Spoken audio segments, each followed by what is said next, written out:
another big piece began to come together about a year ago when I was studying the healing techniques of a kahuna. Has anybody ever heard of Dr. Glenda? He did some rather remarkable work. He's actually a physician as well as a master kahuna. He was asked as a physician to take over the direction of a hospital for the criminally insane. Now this was a number of years ago. It was back in about 1980. These were people that nobody else wanted to take care of. Nobody else wanted anything to do with them, and they were having disastrous results using chemical treatment and punitive treatment and restriction, and the superficial counseling techniques were just not working. And I've never seen anyone do this other than Christ. And it helped me to clarify the things that Yeshua had taught me about compassion. And when I read about the work of Dr. Lynn, it helped me to understand something about the healing techniques that Yeshua must have used.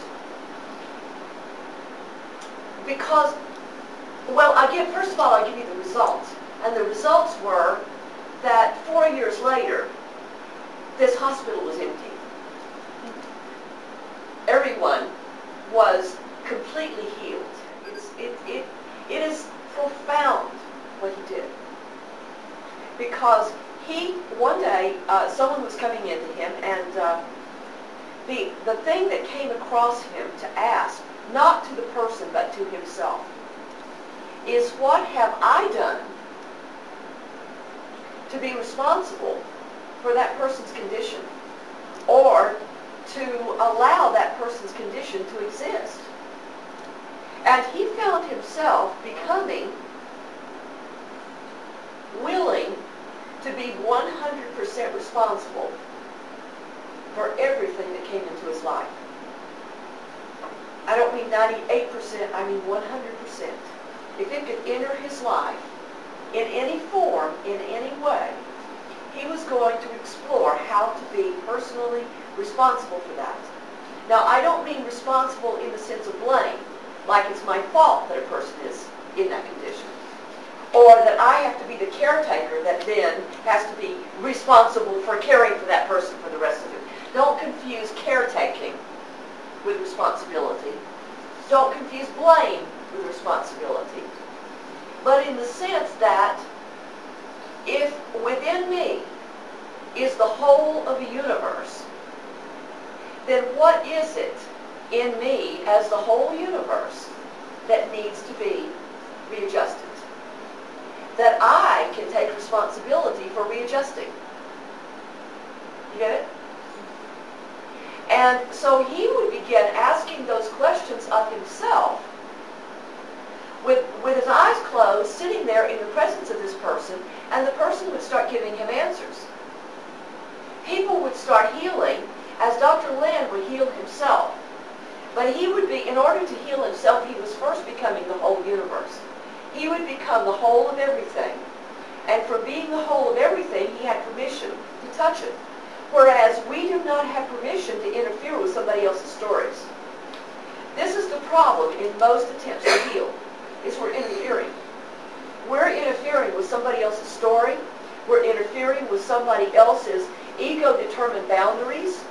Or maybe we're interfering with a whole combination of stories that may be making up that person's life.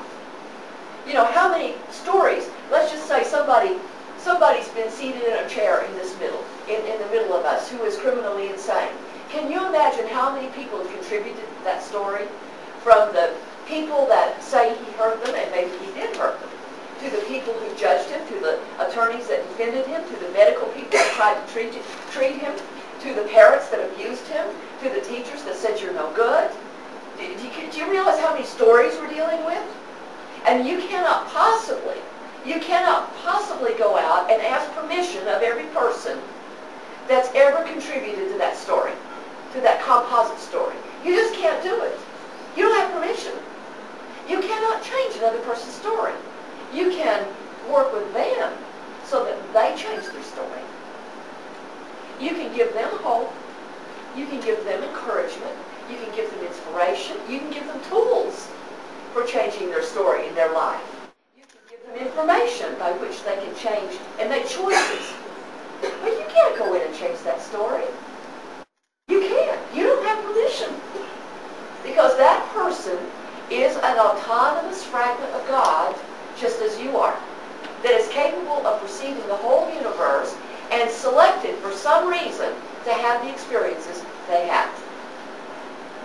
But now, if within you, let's just say, if within you, not only are you a fragment of God, but you are a holographic fragment of the whole universe, from the kingdom of heaven within you, see all that is, and you can see what's hurting that person as an extension of yourself. Now, I'm not talking about the person's story, but you can actually be responsible, and you can say, what part of this can I be responsible for? And then you ask for forgiveness. I don't mean you give forgiveness. See, when you walk up and say, let's say somebody stepped on my toe, and you give them the evil eye, and they say, oh, I'm sorry, and I say, well, all right, I forgive you. What have you done? You judge the person. What if someone absolutely innocent and pure, who's never hurt anyone, sets himself up as the one who asks for forgiveness? As the one who just absorbs everything, everyone's story, and says, I love you. Unconditionally. I love you. You see, when Yeshua said, all these things I do and more you shall do, he wasn't talking about your ego. Your ego can't do it. Your ego can't even come close to doing it. The egoic boundaries around any one of us cannot do it. It's only from the God self within, the seed in the kingdom of heaven, that you can even embrace the totality of what is. And love enough that through yourself, through healing yourself, you heal the world. And I really believe this is how Yeshua healed. And I think that this is why it couldn't be taught. It could be taught by direct transmission to the first 2 or 3 generations of apostles. If he had brought us a healing protocol, and he said this is a technique, now you use this technique, but still, everyone I've ever known falls short if the practitioner is not centered in spirit and the receiver is not there to receive. I've never known a protocol that didn't fall short if those 2 things are missing. Now, what if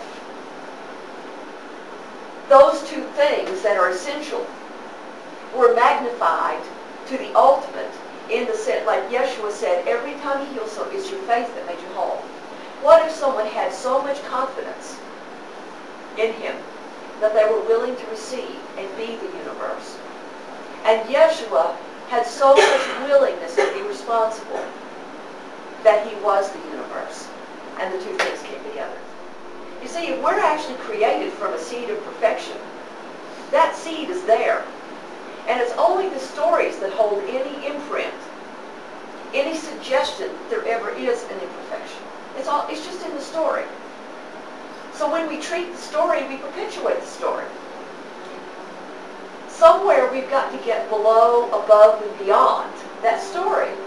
Now you see why we started off the whole seminar with stories. They're okay, they're fun. I'm not really cute. You know, we're going to keep on creating stories. But when it comes to really reconnecting with the seed, the kingdom of heaven, there's another power we have to pull in. And that's the power of our right, our God-given divine right to be the wholeness of everything that is. We literally can be that. We can be.